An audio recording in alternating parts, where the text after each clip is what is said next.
What's up with the sickness.net? It's your boy Coop, man. We back at it again, man. This time, man, for I don't know if I don't want to call him local, so I'm gonna call him a Southern Cali legend for you cats who probably ain't hip, man. This man's definitely, uh, he's one of the reasons why we've heard Mitchy Slick when we hear him with some of the sounds. He's responsible for Hood Mob, Cocaine, and a whole lot of other classics, man. I'm glad to introduce y'all to Cricet. What's up with you, OG? What's up, player? Yeah. Man, yeah, man. This is long overdue, man. I'm finally glad we got a chance to get this out the way.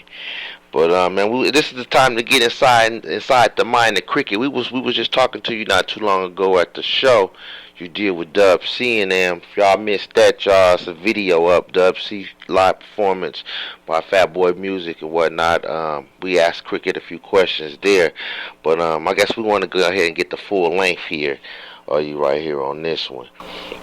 Yup. First of all, man, I'm gonna go ahead and just start, man. You got you got Sally the mixtape out right now. Want to go ahead and talk about that? Yep. Sally is definitely in the streets, and the hard copies is flying. Motherfucker got to get some more of them copies. It's kind of flying, and I'm just trying to see how I'm gonna start on this new record. And that's why I sent you that. You got that new Dr. Eric remix I sent you, right? Yes, on the front page right now. It's on that front page. Yes, sir. Yeah, just to keep sprinkling, man, something different, and trying to keep it creative, man. But it's a lot of motherfuckers I want to work with right now, Coop, man. I was shocked last night. I was on the internet and seeing the East Siders and Snoop and all them niggas together. I was like, damn. I would love to definitely produce something on that shit too. Yeah, you trying to get back involved and real heavy in the mix on the production side. Yeah, I want to get back heavy in the producing for motherfuckers where it makes sense, where it can make an impact, I just want to do some shit that's a great impact, man. Yeah, that's something that could fit your match, man. Them East Siders, man. Revamp. I want to do some new shit with Mitch and them too, because Mitch and them is putting in a lot of work too. Mentioning Mitch, you are familiar and then keep track of most of the Dago scene. Mitch came out on the scene with the Triggeration Station. You had a whole lot of production on that. How was it coming together with Slick, man? And then, with the gang differences and things, the politics of what's going on in San Diego at that time, and y'all coming together to make a classic San Diego album. Well, the thing with me and Mitch is like, we basically damn near like family, man. Ever since we was little ass kids, and VP football days, and me going to Lincoln High. That's we just been friends since we was kids. So we was never really on no gang shit with each other. And a lot of the dudes from his hood that I know, we know each other from football and school. So that shit never ever penetrated with us. Right. So that's the, motherfuckers be wondering, like, it's like a brother relationship, man. And the dudes that I know over there, it's all since we was little kids. Black Mikey, all of them, Shit, I know all them niggas, man, since we was kids, man. So, we never let that bullshit come between us, That's right. I'll post this on the forum so the members can get involved and whatnot with the questions and things. Somebody want to know a lot of people want to know, how did you, from working what you was doing out at Dago, how did you end up hooking up with MC Hammer back then and doing what you did during that time frame? The MC Hammer thing came from when MTV came to San Diego and they set up shop at the beach. They just set up their whole spring break at the beach area. I think mainly was the Mission Beach area. And I had one of my homeboys named Pro Mac who had ran into MC Hammer in LA. And so he was like, well, Hammer's out here in Dago. He's going to be here performing. So let's go meet up with him down at the beach. So we went down to the beach, and after his performance, you know, Hammer was like, "Yeah, what's up, man?" And you know, y'all come to L.A. with me and whatever. When we met, everything was cool. So I was like, okay, everything was on the up and up. So we went to L.A. and he heard my music, and you know, and Hammer was, you know, he was stating that like he wanted to have a real record label, and he wanted real talented artists on the label. He didn't want just no any type of motherfuckers on the label. He wanted to build his reputation right, like, you know, where it wasn't his style of music, but he was releasing some good music.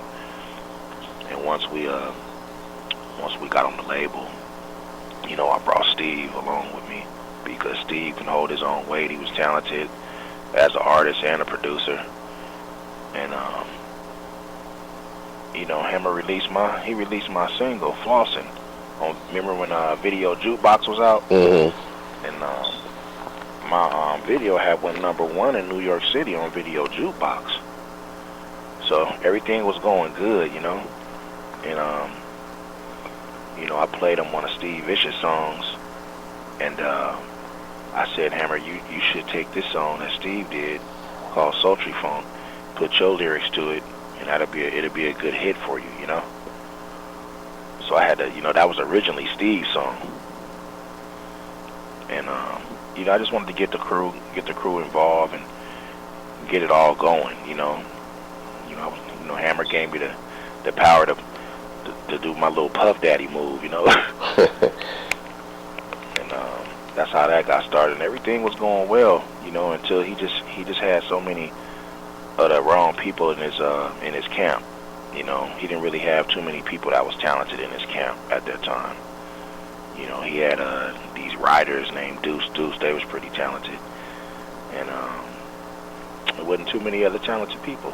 So, you know, then the bankruptcy kicked in, but he did take us on a tour around the world, though. He took me on out the country tour, where we performed in Egypt, Japan, Romania, and Russia, and, you know, man, we was performing for princes.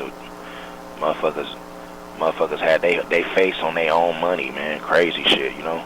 So it was a cool time. It was a good learning experience, you know. So you've been around a while, man. You didn't see pretty much the whole entire game as far as the time span goes for West Coast. What's your opinions on today's West Coast rap scene? I mean, it's a lot of bullshit for definitely sure. A bunch of bullshit, you know. And then you know, you got your good sprinkles out there, you know. You know, you got your Nipseys and, you know, and YGs. You know, I see the hard work they doing and the major work they putting in, and you know, I just think that it's still room for some good Cali music, you know, and just make it, you know, just make your music worldwide, you know. I just want to see the West Coast be, you know, like in the positions where Jay-Z is, and, you know, Rick Ross is, you know, that type of publicity, you know what I mean? You know, that's the only thing that upsets me is that, you know, why we ain't in rotation like them niggas, you know? Yeah. Yeah. You know, I see the South, they doing their thing. I just, you know, but I see that they are giving, you know, they giving Nipsey love. They giving YG his love too, though.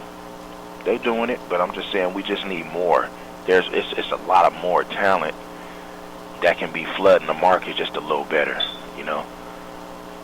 You know, we got a lot of OGs who I think can just do more. You know, I know a lot of the OGs feel like, okay, well, y'all got to put in more work, or, you know, well, you know, the independent niggas like me, myself, just like me and other independent guys who got good talent, like the Contrabands and, you know, the Black Mikeys, and, you know, I feel that we need some of that Jewish power in our life, you know. You know, it's time for San Diego to get its due, you know.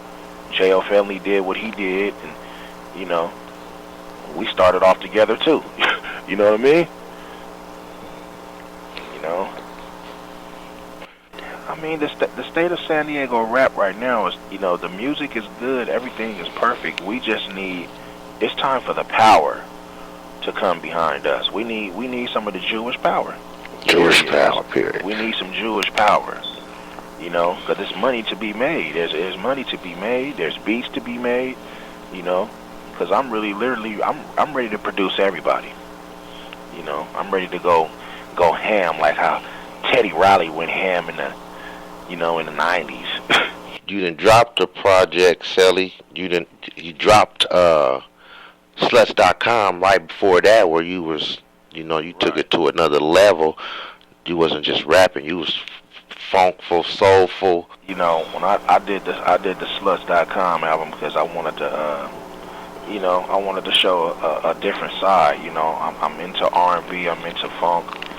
You know, so, you know, I definitely like that auto-tune shit if it's done right. You know, a lot of people gotta understand that the auto-tune situation is for people who can sing, who can hit notes, and where if you hit the wrong notes, the auto-tune will fix you. You see what I'm saying? That's why I feel like T-Pain is definitely the king of auto-tune, because he can sing. It's just that certain notes auto-tune is made to fix you. You know. You know, I'm not against the auto-tune shit at all, but if you do it right, it sounds good. So I just wanted to tap into that new field and release something that was just totally different, because everybody was doing the same shit, and I just wanted to make a soul album, put a little bit of the new twist on it, and you know, that's what I'm trying to do these days. I'm just trying to, you know, put that new shit in there, you know, mix it in with the old, you know. Will we see an Immortal Gang soon? Man, I definitely want to do an Immortal Gang album. It's just so hard to get all of us together. You know, everybody got lives, you know. Complex work hard, you know. Complex is, you know, he's the only person with a degree in the group. You know what I mean? He went and got his degree, you know. And, you know, Baby Crowns in Arizona. Chance Capone's in L.A. somewhere, you know, Contraband's here, you know. That's why the hood mob came from Immortal Gang, you know. Because, you know, me and Contraband grew up together, so, you know, we always got to meet up. You know, we grew up in that bullshit, so, you know, that's how the hood mob spawned, you know. So why is it that you've never done a full compilation series or something?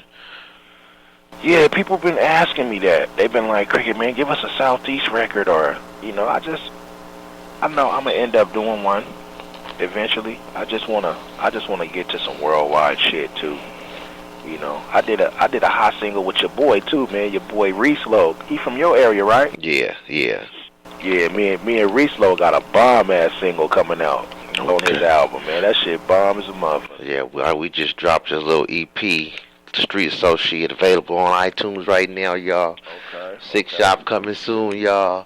Hey, everybody happy the Six Shop is back too. Shout out to Sickness, you know. It's going down, you know. You know, the interview is the bomb, and you know, Sickness is definitely the number one motherfuckers for gangster rap, keeping us alive now. You know what I mean?